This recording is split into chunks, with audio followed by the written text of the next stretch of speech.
Our commitment, the division's commitment to this city, is that the successes of the recent months will not diminish our enthusiasm as long as innocent people are being victimized. The men and women of the Division of Police are committed and will continue to make Cleveland a safe community. And we will continue to engage all our partners in the law enforcement community to get the job done. I thank you for your attention. And in closing, I'd just like to say that the folks here in the room, my law enforcement partners and other partners, I truly appreciate their cooperation, their dedication, and their commitment to what we're trying to accomplish here. And not to be repetitive, though, this is something that has to be done today, tomorrow, 5, 10, 15, 20 years from now. I've been on this job 34 years. I've been through 3 generations. And the only way we are going to solve our problems is generational, through generations. Don't look for results in 5 years. You want to see results in 10, 20 years. That's where it's going to fall, 30 years from now. But if we don't lay that infrastructure, that groundwork, and then we're going to continue with this cycle. And today the cycle is a cycle of violence, and it's tearing our communities apart. Thank you.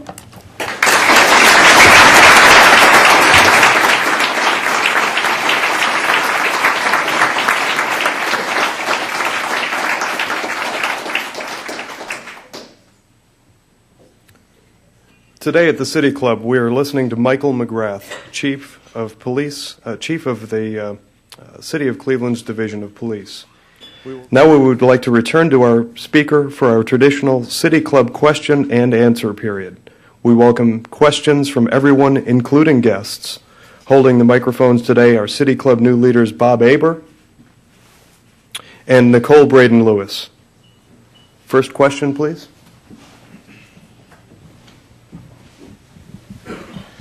Thank you for being here today, Chief McGrath. I'm a student of urban affairs and public policy at Cleveland State, and we pay a lot of attention to studying the root causes of conflict and of crime. You've shown a good understanding of that. I don't envy your job because you have to deal with it regardless of the cause. You said that it's going to take generations to see results. That suggests to me that our focus needs to be on children and families. Are there particularly good things that we're doing here in Cleveland or that other communities are doing, or things that you feel we should be doing to increase the number of, to better the conditions for success within the law for our children and future generations? Thank you. Here in the city of Cleveland and across this country, there's a wonderful social organizations that are doing great jobs trying to address those particular issues that I covered during my presentation. But what we have to do is we have different entities marching to their orders, their own orders. And what we have to do, not just locally, but throughout this nation, is bring these different silos together to work together to identify goals and move forward in that direction. I'll give you one example of one that's been in existence in the city of Cleveland for approximately 10 years, and that's the Children Who Witness Violence program. That is a program that has been working hand in hand with law enforcement agencies to identify those young children. And initially it started out children 9 and under who witnessed some type of violent act where they respond immediately to address those children and try to get them some type of social help, either it be mental health service, etc. But we've been working with the Children Who Witness Violence program for 10 years. And that particular program originated here in the city of Cleveland and now has branched out to other cities across this country. It's an outstanding program. It's an outstanding example as to what we have to do as a whole to move forward to address this generational thing. And the whole theme behind the Children Who Witness Violence was that there's a concern that violence breeds violence. So when kids see violence, then they in turn have a higher probability of committing a violent act when they become adults or young adults. Chief, I have a question. As a resident of the city of Cleveland, what can an individual do to help? Not part of an organization, but just one individual living in Ward 19. I encourage everybody in the city of Cleveland, if you have a block club or a street club, to join it. If you don't, start one. What we see periodically throughout the city is these block clubs or street clubs don't become active until there's an issue in the neighborhood. And then everybody gets together and they say, oh, we've got crime, we have cars stolen, whatever it may be. I encourage people, even if you don't have a problem in your neighborhood, to be proactive and develop a block club, street club. And one of the main reasons is that a lot of folks will live on a street and they don't know their neighbors. This gives you the opportunity to know all your neighbors. If a stranger comes on your street or a different car comes in the neighborhood, you'll be able to call up somebody and make the connection. But most definitely, I believe each street should have a street club or a block club throughout the city of Cleveland, not only to fight crime, but just for people to get to know each other. Because that's what it's all about. It's a social process. Chief, thank you for coming today. You mentioned one of the grant programs, and I apologize, I don't have the name of it, but you mentioned that there were individuals that were identified by characteristics in terms of carrying concealed weapons. And I was curious, how that is formulated, because I think some of the numbers you shared were that there had been over 330 individuals arrested and 80 weapons actually confiscated from that. So I was just curious in terms of how that program has been formed. That particular program was formed through Project Safe Neighborhood.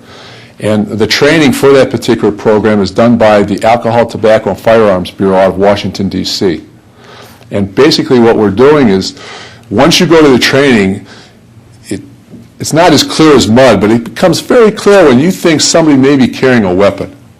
And what we do is we partner with these federal agents in an undercover capacity to see if we can identify individuals, possibly that may be carrying a weapon. Now, those individuals are approached by uniformed personnel who are working in like a secondary perimeter. But what we're trying to do, the focus of that particular initiative, is we want to send the message to these folks on our streets that feel that they have to carry a weapon, that there is a possibility they may be approached by the police.